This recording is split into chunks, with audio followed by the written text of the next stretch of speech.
International system of units क्या होते हैं?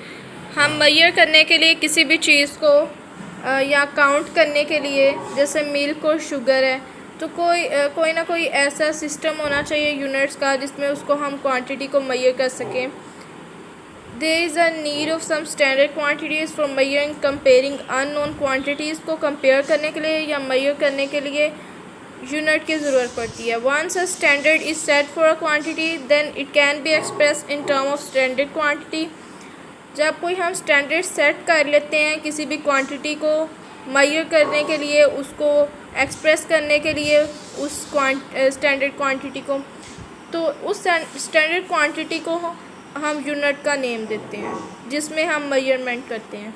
With the development in the field of science and technology, the need for a commonly acceptable system of unit. जिस तरह science की development हुई है technology की, तो हमें एक कोई एक्सेप्टेबल सिस्टम ऑफ यूनिट की बहुत ज़्यादा all over the world need हुई है, नीड फेल्ट हुई कि कोई ऐसा स्टैंडर्ड सिस्टम यूनिट का होना चाहिए जिसके थ्रू साइंटिफिक और टेक्निकल इंफॉर्मेशन को एक्सचेंज किया जाए. तो 11th जनरल कॉन्फ्रेंस में जो वेट और मेजर्स पे हुई थी पेरिस में 1960 में, वहाँ पर world wide system of measurement set हुआ था, एक स्टैंडर्ड जिसको हम इंटरनेशनल सिस्टम ऑफ यूनिट्स कहते हैं. और ये इंटरनेशनल सिस्टम ऑफ यूनिट को हम कॉमनली SI यूनिट भी कहते हैं. इसके अंडर बेस यूनिट्स भी आते हैं और डिराइव्ड यूनिट्स भी आते हैं. बेस यूनिट्स बेस क्वांटिटीज़ से in terms of base quantities जो है इनको डिस्क्राइब किया जाता है. जो बेस क्वांटिटीज़ को यूनिट जो है वो दिए जाते हैं, असाइन किए जाते हैं, वो बेस यूनिट होते हैं जिनमें लेंथ, मैस, लेंथ के लिए सिंबल कैपिटल L है, इसका मीटर है, मैस का kg है सिंबल, और किलोग्राम है, टाइम का सेकेंड, इलेक्ट्रिक करंट का एम्पेयर, और इंटेंसिटी ऑफ लाइट का कैंडेला, टेम्परेचर का केल्विन, अमाउंट ऑफ सब्सटेंस का मोल. और ये इनका सिंबॉलिक एक्सप्रेशन है, किस तरह से इनको सिंबल में लिखा जाता है. फिर डिराइव्ड यूनिट्स आ जाते हैं जो कि डिराइव क्वांटिटीज़ को मेजर करते हैं और ये बेस क्वांटिटीज़ के टर्म में एक्सप्रेस होते हैं, बेस क्वांटिटीज़ के टर्म में डिफाइंड होते हैं.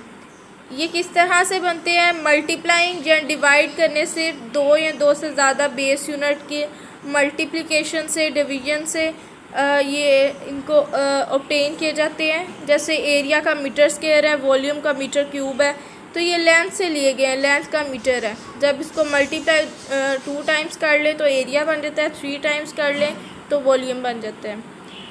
The unit of length is the base unit. Length का जो यूनिट है वो बेस यूनिट है, जबकि एरिया, वॉल्यूम के यूनिट डिराइव यूनिट्स हैं क्योंकि ये लेंथ के यूनिट से डिराइव किए गए हैं. इसी तरह स्पीड जो है वो डिस्टेंस कवर जितना होता है कितने टाइम में, यानी कि मीटर पर सेकंड इसका यूनिट होता है. तो ये जो लेंथ और टाइम से लिया गया है इसका यूनिट, ये भी डिराइव किया गया है. इसी तरह डेंसिटी, फोर्स, प्रेशर, पावर, इन सारों के यूनिट भी डिराइव किए गए हैं बेस यूनिट से.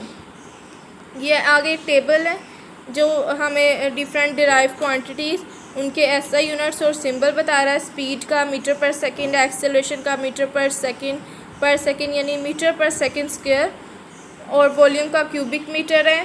फोर्स का न्यूटन है जो कि kg मीटर पर सेकंड स्क्वायर के इक्वल है.